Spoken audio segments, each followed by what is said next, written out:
سر جی آج اسلام آباد high court میں ایک بیل وغیرہ کروانے آئے ہیں. جی جی کس کون سے کیس میں؟ یہ ترین پی او ہے اور یہاں سنجانی میں ایک ہے اور سوابی میں، یہ 3 کیسز. تو سر یہ پی ٹی آئی پہ اس وقت جتنے بھی کیسز ہو رہے ہیں یہ سیاسی ہے یا پھر اس میں تو کوئی شک نہیں ہے، یہ سارا انتقامی کارروائی ہے اور انتقامی کارروائی ہو رہی ہے، سیاسی کیسز ہیں. اور بار اس کے خیال یہ ہے کہ یہ بیسیکلی دبانا چاہتے ہیں اور اس کا خیال ہے کہ اس طرح کی ہم اپنے مقاصد پورا کر لیں گے. لیکن جو بات ہے ہم ہمیشہ آئین اور قانون کے لیے جدوجہد کر رہے ہیں اور ہماری جدوجہد جاری رہے گی انشاءاللہ. کل ہم نے دیکھا شارع دستور پہ سرینا کے سامنے ریڈ زون کا گیٹ کے اوپر کارکنان چڑھے اور گیٹ کو بھی توڑا. وہاں پہ کسی پہ بھی ایف آئی آر نہیں ہوتی. پی ٹی آئی کا کوئی کارکن اسلام آباد میں نکلتا ہے تو ان کی پکڑ دکڑ اور ایف آئی آرز ہو جاتی ہیں. یہ کھلا تضاد ہے نا. دیکھیں اس ایک ملک میں 2 قوانین، ان کے لیے ایک قانون، ہمارے لیے دوسرا قانون. اس طرح نہیں چلے گا. ایک ملک 2 دستور نہیں چل سکتے.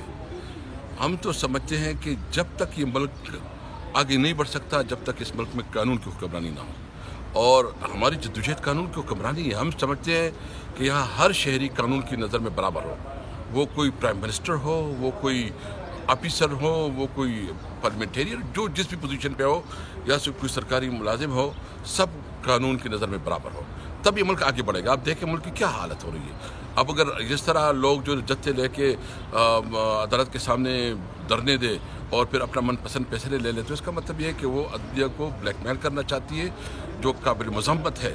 اور وہ کون کر رہے ہیں؟ حکومت خود کر رہی ہے. اور پہلی دفعہ پاکستان میں حکومت الائنس بنی اپوزیشن کے خلاف. اور ہم چاہتے کیا؟ ہم تو صرف چاہتے ہیں کہ الیکشن ہو. الیکشن کا مقصد ہے کہ عوام سے مینڈیٹ لے. بھائی اگر تمہارے پاس پاور ہے تو ظاہر ہے عوام کے ساتھ سامنا کرے. عوام کا سامنا نہیں کر سکتے. باہر جو کچھ ہو رہا ہے یہ ماروا قانون ہو رہا ہے. میں سمجھتا ہوں کہ اس وقت ملک میں کوئی آئین اور قانون نہیں ہے. ہم نے جدوجہد کرنی ہے آئین اور قانون کے لیے. سر تحریک انصاف پر پابندی کی بھی بات ہو رہی ہے. اگر تحریک انصاف پہ پابندی لگ جاتی ہے تو ملک کی سیاست پہ کیا اثرات ہوں گے؟ دیکھو یہ ایک پاکستان تحریک انصاف پاکستان کی سب سے بڑی پولیٹیکل پارٹی ہے، سب سے مضبوط پولیٹیکل پارٹی، سب سے پاپولر لیڈر ہے. آپ اگر ایک پاپولر لیڈر کو جو ہے نا اس کے خلاف کیسز کریں گے، اس کو پابند کریں گے، تو یہ کیسے ممکن ہوگا؟ یہ جو حرب استعمال کرنا چاہتے ہیں، اس عملاً تو ملک میں آئین ختم ہو چکا ہے، مطلب آئین تو کوئی نہیں ہے. یہ جو کچھ کرنا چاہتے ہیں. لیکن میں آج آپ لوگوں کے ذریعے اپنے عوام، اپنے کارکنوں کو یہ ریکویسٹ کرنا چاہتا ہوں کہ آپ نے پیسفل پروٹیسٹ کرنا ہے. پیسفل، کسی بھی صورت پہ قانون کو حال میں نہیں دینا ہے. جو کچھ ہوا ہے، جو جی ایچ کیو پہ ہوا ہے یا ادھر جو ہوا ہے، وہ قابل افسوس بھی ہے. اور جس نے کیا ہے اس کے خلاف ایک ایسی انکوائری، مطلب ہمارے پارٹی کا کلیئر مطالبہ ہے کہ سپریم کورٹ اس کے اوپر جو ہے نا ایک جوڈیشل کمیشن بنائے اور ان کی انکوائری کرے. جو بھی اس کے رسپانسبل ہے اس کے خلاف قانون کا معاملہ ہو.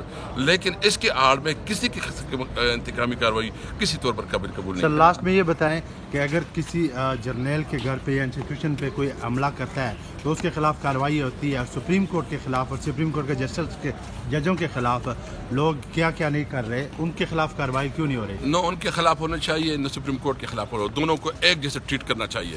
اگر ادھر پرچے ہو تو ادھر بھی پرچے ہونے چاہیے. ہم سمجھتے ہیں کہ ملک میں قانون اور آئین بالادست ہو. آپ گرفتاری